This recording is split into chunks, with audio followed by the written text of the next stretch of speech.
નમસ્કાર ગુજરાતના અધિકારી મિત્રો, આજે આપણે જોવાના છે 4 મે 2025નું મોસ્ટ ઇમ્પોર્ટન્ટ કરંટ અફેર। તે પહેલાં ખાસ કરીને ચેનલ ઉપર નવા હોય તો ચેનલને સબસ્ક્રાઈબ કરી લેવી, વિડીયો પસંદ આવે લાઈક કરવો અને તમારા મિત્રો સુધી શેર પણ કરી દેવો। તો ચલીએ શરૂ કરીએ આજના ક્લાસની। તો વિશ્વ ટ્રૂના એક માછલી છે, એનો દિવસ 2025 ક્યારે મનાવવામાં આવે છે? તો 2 મેના રોજ મનાવવામાં આવે છે દર વર્ષે આ દિવસ।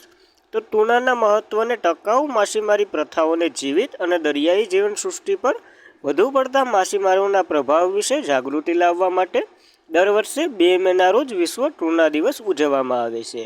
વિશ્વભરમાં સૌથી આર્થિક રીતે મૂલ્યવાન માછલીની પ્રજાતિ છે આ ટૂના, અને ટૂના વૈશ્વિક ખાદ્ય સુરક્ષા અને સમુદ્રની સ્વચ્છતામાં મહત્વપૂર્ણ ભૂમિકા ભજવે છે। આ ફળો નહીં એટલે દિવસ ઉજવવામાં આવે છે આનો। જ્યારે આના ઇતિહાસની વાત કરીએ ને તો 2016માં સંયુક્ત રાષ્ટ્ર દ્વારા વિશ્વ ટૂના દિવસની સત્તાવાર રીતે સ્થાપના કરવામાં આવી હતી, અને પહેલો 2017માં ઉજવાયો હતો, તો એ પણ યાદ રાખવું। જ્યારે 1 મેએ આપણે દિવસો જોઈ લીધા, આંતરરાષ્ટ્રીય મજૂર દિવસ, ગુજરાત ગૌરવ દિવસ એટલે કે ગુજરાતનો સ્થાપના દિવસ, અને મહારાષ્ટ્રનો પણ સ્થાપના દિવસ, બંને બૃહદ મુંબઈમાંથી બન્યા હતા, તો એ પણ યાદ રાખવું। ત્યારબાદ સરકારે જાતિગત વસ્તી ગણતરીને મંજૂરી આપી છે, તો ક્યારે બંધ કરી હતી અથવા તો છેલ્લી વસ્તી ગણતરી જાતિગત ક્યારે થઈ હતી? તો 1931ના રોજ થઈ હતી આ ગણતરી।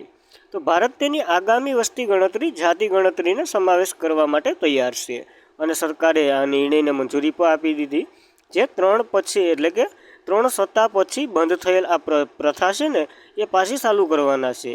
સિવાય SC/ST રાજકીય અને સામાજિક માંગણીઓ દ્વારા પ્રેરિત આ નિર્ણયનો હેતુ જાતિ આધારિત સામાજિક અને આર્થિક અસમાનતાની આંતરરાષ્ટ્રીય પ્રદાન કરવાનો છે, અને આ ડેટા હકારાત્મક કાર્યવાહી નીતિ ફરીથી આકાર આપશે અને અસમાનતા સંબંધિત કરશે, જે કેટલાક ડર અને વિભાજિતને મંજૂરી બનાવશે। આ બધી એના ફાયદા સાથે રજૂ કરવામાં આવ્યું। ત્યારબાદ આપણે વસ્તી ગણતરી વિશે જોઈ લઈએ ને તો 1881માં પહેલી વહેલી થઈ હતી। લોર્ડ મેયોન, લોર્ડ રિપન બધીને તમે ઓળખતા જશો કે એના કાર્યકાળ દરમિયાન થઈ।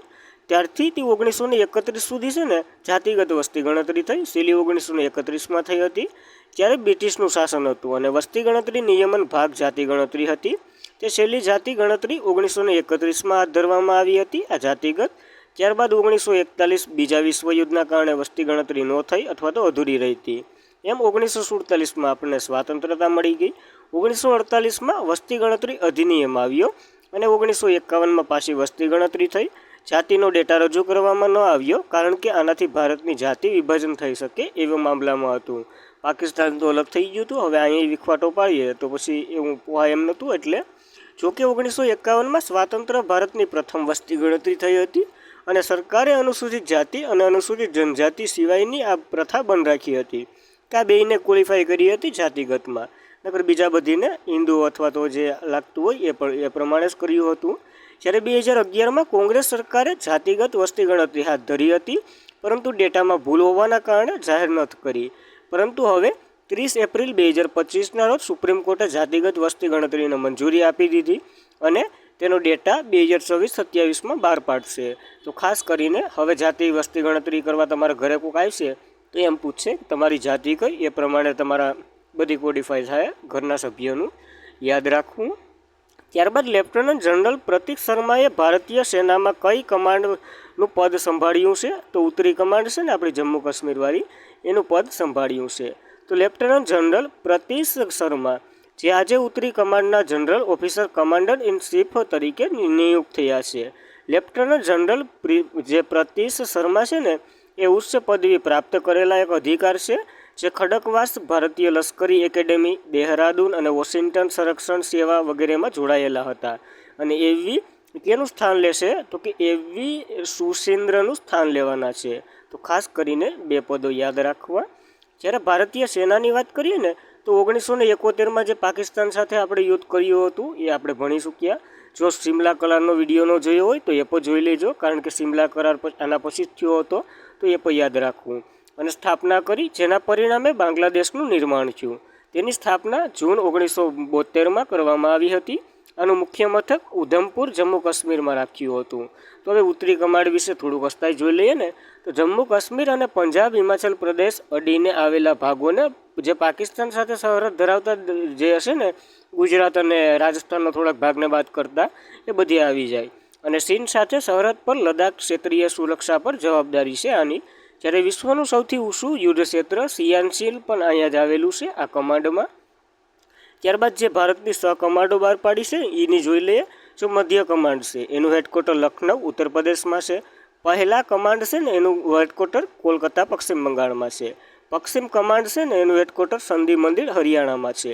દક્ષિણ પશ્ચિમ કમાન્ડ જયપુર રાજસ્થાનમાં છે. ઉત્તરી કમાન્ડ ઉદયપુર જમ્મુ કાશ્મીર આપણે જોયું એ મુજબ. અને દક્ષિણી કમાન્ડ પુણે મહારાષ્ટ્રમાં છે. આપણે દક્ષિણી કમાન્ડમાં આવીએ છીએ ગુજરાત આખું, તો એ પણ યાદ રાખવું આ માહિતી સાથે. જ્યારે 3 પદવી જોઈ લઈએ. તો ભારતીય સ્થળ સેનાના મુખ્ય જનરલ ઉપેન્દ્ર ત્રિવેદી છે. ભારતીય નૌસેનાના પ્રમુખ એડમિરલ દિનેશ ત્રિપાઠી છે. અને ભારતીય વાયુસેનાના પ્રમુખ એર માર્શલ અમરપ્રીત સિંહ છે. યાદ રાખવા, કાલ કોકને ઉપપ્રમુખ બનાવ્યા, નામ જણાવી દઉં એટલે ભયો. ત્યારબાદ ભારતીય નૌકાદળના ઇતિહાસમાં પ્રથમ મહિલા ફ્લાઇટિંગ પરીક્ષક કોણ બન્યા છે? તો દિવ્યા શર્મા બન્યા છે, જે આ વચ્ચે ઊભા એ મહિલા. તો યાદ રાખવા, પ્રથમ છે એટલા માટે. એક અભૂતપૂર્વ સિદ્ધિ સાથે લેફ્ટનન્ટ કમાન્ડ દિવ્યા શર્મા ભારતીય નૌકાદળના ઇતિહાસમાં પ્રથમ મહિલા ફ્લાઇટિંગ પરીક્ષણ બન્યા છે, જેમણે લશ્કરી ઉડાન સાથે જ ઉચ્ચ ક્ષેત્રની જે લાંબા સમયની ચાલતી લિંગ અવરોધકને તોડી નાખી. કારણ કે આમાં પુરુષ જે મહિલાઓની ઓછી જગ્યા હતી એ માટે તેણે INS ઉત્કર્ષ પર પ્લોટ બ્લેયર આંદમાન નિકોબારની કમાન્ડ છે ને ત્યાં પોસ્ટલ છે અને INS 318 છે ને સ્કોટલેન્ડ ડ્રોઈંગની પાયલોટ છે અને એમાં ઉડાન ભરી અને આ રેકોર્ડ બનાવ્યો છે. નૌકાદળની જે ઉડ્ડયન વિભાગમાં નિયુક્ત થયેલા લેફ્ટનન્ટ કમાન્ડ શર્માએ ફ્લાઇટિંગ પરીક્ષણ તરીકે લાયક બનવા અને સતત તાલીમ પૂર્ણ કરી ચૂક્યા છે. હવે આ જોડાઈ જશે જે આંદમાન નિકોબારનું જે પરીક્ષણ છે એમાં જ, અને ત્યાં જ રહેશે. જે ફ્લાઇટ કારીગર અને નૌકાદળ વિમાન ચાલકોને તાલીમ આપવા માટે એક મહત્વપૂર્ણ ભૂમિકા ભજવશે. ખાસ કરીને મહિલાઓ આનાથી વધારે આકર્ષિત થાય અને આ ફિલ્ડમાં એન્ટ્રી કરશે. ત્યારબાદ તો કે કેર રાજ્ય એટલે કે કેર રાજ્ય જે રેન્કિંગ રિપોર્ટ 2025 અનુસાર મોટા રાજ્યમાં ટોચનું રાજ્ય જણાવો. તો પહેલા નંબર ઉપર મહારાષ્ટ્ર છે, બીજા નંબર ઉપર ગુજરાત છે, ત્રીજા નંબર ઉપર કર્ણાટક છે. નાના રાજ્યમાં પહેલા નંબર ઉપર ગોવા છે. આખો આ પ્રશ્નનો ઓવરવ્યૂ છે. તો ક્રેઝ રાજ્ય રેન્કિંગ રિપોર્ટ 2025 અનુસાર મહારાષ્ટ્ર ભારતમાં ટોચનું પ્રદર્શન કરનાર મોટા રાજ્ય તરીકે ઉભરી આવ્યા છે, જ્યારે ગોવા ઉત્તર પૂર્વ અને પર્વતીય અને નાના રાજ્યોમાં આગળ છે. મોટા રાજ્યોમાં મહારાષ્ટ્ર પહેલા નંબર ઉપર છે. સામાજિક સૂચના જે 71 પોઈન્ટની એવી રીતના છે, જરાય યાદ નથી રાખવાનું. બીજા રાજ્યની વાત કરીએ તો ગુજરાત બીજા ક્રમે છે 52.4% સાથે, જ્યારે ત્રીજા રાજ્યમાં કર્ણાટક છે. તો એ પણ યાદ રાખવું. નાના રાજ્યમાં ગોવા છે, એ ખાલી યાદ રાખજો. અને આ રેન્કિંગ અર્થતંત્ર, ઇન્ફ્રાસ્ટ્રક્ચર, નાણાકીય વૃદ્ધિ, સામાજિક શાસન, રાજકીય પર્યાવરણ જેવા 7 પરિમાણોને આધારે બહાર પાડવામાં આવે છે. અને આ પરિણામોમાં મહારાષ્ટ્ર પહેલા નંબર ઉપર છે, ત્યારબાદ ગુજરાત અને ત્યારબાદ કર્ણાટક. તો રેન્કિંગ ખાસ કરીને યાદ રાખવું. ત્યારબાદ અમિત શાહે ક્યાં બોડોફા ઉપેન્દ્રનાથ બ્રહ્માની પ્રતિમાનું અનાવરણ કર્યું? 9 ફૂટ ઊંચી પ્રતિમા છે, નવી દિલ્હી ખાતે કર્યું છે. તો જોઈએ તો બોડોફા સમુદાયના આદરણીય નેતા બોડોફા એનું ઉપનામ છે, એનું નામ તો ઉપેન્દ્રનાથ બ્રહ્મા છે. આદિવાસી ઓળખ, અધિકાર અને સાંસ્કૃતિક સંરક્ષણ માટે તેમના અહિંસક સંઘર્ષ માટે વ્યાપકપણે જાણીતા છે, જેને 1 મે 2025ના રોજ ભારત સરકારે તેમની પ્રતિમાનું અનાવરણ કર્યું નવી દિલ્હી ખાતે. અને ત્યાંનું એક મુખ્ય માર્ગ છે અને રોટરી છે, એ બંનેનું નામ આના ઉપર રાખવાની વાત છે અને રાખી પણ દીધું. અને બોડોફા ઉપેન્દ્રનાથ બ્રહ્માની 9 ફૂટ ઊંચી પ્રતિમાનું અનાવરણ કર્યું છે અમિત શાહે આપણા. જ્યારે બોડોફા એ ઉપેન્દ્ર બ્રહ્મા જે બોડો સમુદાયના એક આદરણીય વ્યક્તિ છે, જે આદિવાસી ઓળખ, અધિકારો અને સાંસ્કૃતિક સંરક્ષણ માટે અહિંસક સંઘર્ષ માટે જાણીતા છે. બોડોફા એટલે બોડોના પિતા એવું એનું નામ છે, એટલા માટે. તો ખાસ કરીને બોડો સમુદાયને જે બધી તમે જાણતા જ હશો, જે આદિવાસીઓમાં આવે છે, ડોગરા અને બધી. ત્યારબાદ કયું રાજ્ય ભારતની પ્રથમ AI સંચાલિત રિયલ ટાઈમ ફોરેસ્ટ એટલ સિસ્ટમ રજૂ કરવાનું છે? તો મધ્યપ્રદેશ રજૂ કરવાનું છે. તો જોઈએ એના વિશે. તો મધ્યપ્રદેશ ભારતની પ્રથમ AI આધારિત real time forest alert system રજૂ કરી રહ્યું છે, જે વન સંરક્ષણ તરફ એક મહત્વપૂર્ણ છલાંગ લગાવી રહ્યું છે.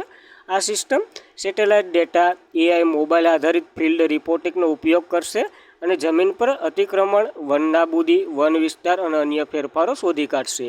આ પહેલ 5 વન વિભાગોના પ્રયોગ રૂપે શરૂ કરવામાં આવશે. 5 વન વિભાગોમાં એમાં ધોરણે શરૂ કરવામાં આવશે. પછી આમાં કેવું સક્સેસ થાય એ પ્રમાણે આખા દેશમાં એલર્ટ કરશું. આનો હેતુ તો કે વન સંરક્ષણમાં સુધારો કરવો, જેમ કે જમીનનું અતિક્રમણ, વન નાબૂદી, જંગલમાં કવરેજ અને અન્ય ફેરફારોને શોધવા. આ સિસ્ટમ સેટેલાઇટ ડેટા, AI અને મોબાઈલ આધારિત ફિલ્ડ રિપોર્ટિંગનો ઉપયોગ કરશે. યાદ રાખવું, મધ્યપ્રદેશે આવું કર્યું. અને પેલું છે તો મધ્યપ્રદેશની વાત કરીએ તો કેપિટલ ભોપાલ છે, ગવર્નર મંગુભાઈ છગનભાઈ પટેલ, મુખ્યમંત્રી શિવરાજસિંહ ચૌહાણ છે. યાદ રાખવી આ માહિતી મધ્યપ્રદેશ વિશે. ત્યારબાદ પ્રધાનમંત્રી મોદીએ વિજયજાંબ બંદરનું ઉદ્ઘાટન કયા રાજ્યમાં કર્યું છે? તો કેરળમાં કર્યું છે, જેથી ઉત્તર પૂર્વના રાજ્યોને બહુ બેનિફિટ થાય. તો પ્રધાનમંત્રી નરેન્દ્ર મોદીએ આજે કેરળમાં જે વિજયજાંબ ખાતે ભારતનું પ્રથમ ડીપ વોટર ટ્રાન્સશિપમેન્ટ પોર્ટનું ઉદ્ઘાટન કર્યું. અને ભારત જે વૈશ્વિક શિપિંગ હબ બનાવવા માટે તાર્કિક અને ખર્ચનો એક મહત્વપૂર્ણ પગલું છે. આ પબ્લિક પ્રાઇવેટ પાર્ટનરશિપ આધારિત લગભગ 8,900 કરોડનો ખર્ચો આમાં કર્યો અને ટ્રાન્સશિપમેન્ટ પોર્ટ સંચાલિત અદાણી ગ્રુપ દ્વારા કરવામાં આવ્યું છે, જે કેરળ સરકારના બહુમતી હિસ્સો ધરાવે છે. તો હવે જોઈ લઈએ જે ટ્રાન્સશિપિંગ પોર્ટ એટલે શું? તો કે જો કોઈક મોટા જહાજો હોય એ બીજા દેશમાં જતા હોય, નાના તો ન જાય, નકર તો ખર્ચો વધી જાય. તો જે બધી નાના જહાજો માલ સામાનને લાવે ને એને એક બંદર ઉપર સ્થિર રાખવામાં આવે. ત્યાં પછી માલ સામાન મોટા બંદરમાં મોટા જહાજોમાં ચડાવવામાં આવે. એ જહાજો પછી વિદેશમાં ને બધીમાં સપ્લાય કરે. એવી રીતના એક સ્થળ એવું જેને ટ્રાન્સશિપમેન્ટ પોર્ટ કહેવામાં આવે છે. આ બંદરનો વિકાસ થાય પછી આ કરવાનું છે. નકર આપણે શ્રીલંકાથી આને આયાતને નિકાસને એવી રીતના બધી પ્રવૃત્તિ ત્યાંથી કરતા આંતરરાષ્ટ્રીય એરિયામાં. તો હવે ત્યાં ખર્ચો વધી જતો હતો કારણ કે એને ટેક્સને બધી આપવું પડતું હતું. હવે ભારત પોતે કરશે, એ પણ કેરળ રાજ્યમાં, કારણ કે ત્યાં દરિયા કિનારો થોડોક ઊંડો છે એટલે મોટા જહાજો આવી જશે અને ત્યાંથી બધી પ્રવૃત્તિ થઈ અને વિદેશમાં નિકાસ થશે. એના માટે આ પ્રયત્ન કરવામાં આવ્યા છે. તો ટ્રાન્સશિપમ તમે માલ સામાનની કવરેજને મધ્યગ્રત સાથે જે બીજા ગંતવ્ય સ્થાને મોકલવામાં આવે ને એવી રીતના કંઈક છે. મારી ભાષામાં તમને સરળ રીતે સમજાયું. ત્યારબાદ ઇકોસિસ્ટમને પુનઃસ્થાપિત અને દેખરેખને સુવિધા માટે એમ્સ ફોર નેશનલ કોણે લોન્ચ કર્યું છે? તો FAA લોન્ચ કર્યું છે.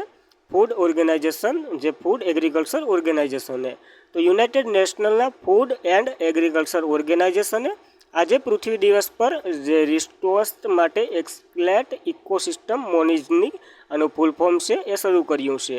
જે યુનાઇટેડ કિંગડમ તરફથી જે 7 મિલિયન સાથે એક નવી પહેલ, એટલે કે અહીંયા આપ્યા છે આમાં, અને એક નવી પહેલ શરૂ કરવામાં આવી જે વૈશ્વિક ઇકોસિસ્ટમને પુનઃસ્થાપિત પ્રયાસોમાં દેખરેખ અને રિપોર્ટિંગ સુધારવામાં મદદરૂપ કરશે.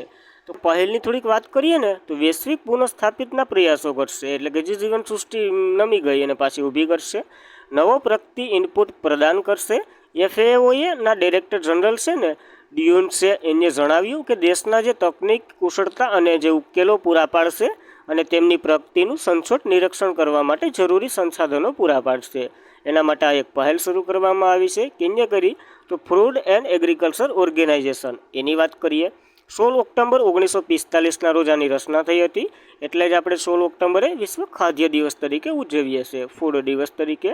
મુખ્ય મથક રોમ, ઇટાલી ખાતે છે. અને ડીજી તો આપણે જોયા ક્યુસ ડોંગીઓ છે.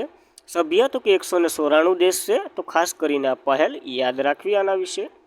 ત્યારબાદ વિશ્વના સૌથી વૃદ્ધ વ્યક્તિ હતા ને જે બ્રાઝિલિયન નન ઇકાકેનાબોરો લુકાન્સનું અવસાન થયું છે. કેટલા વર્ષે? તો 116 વર્ષ.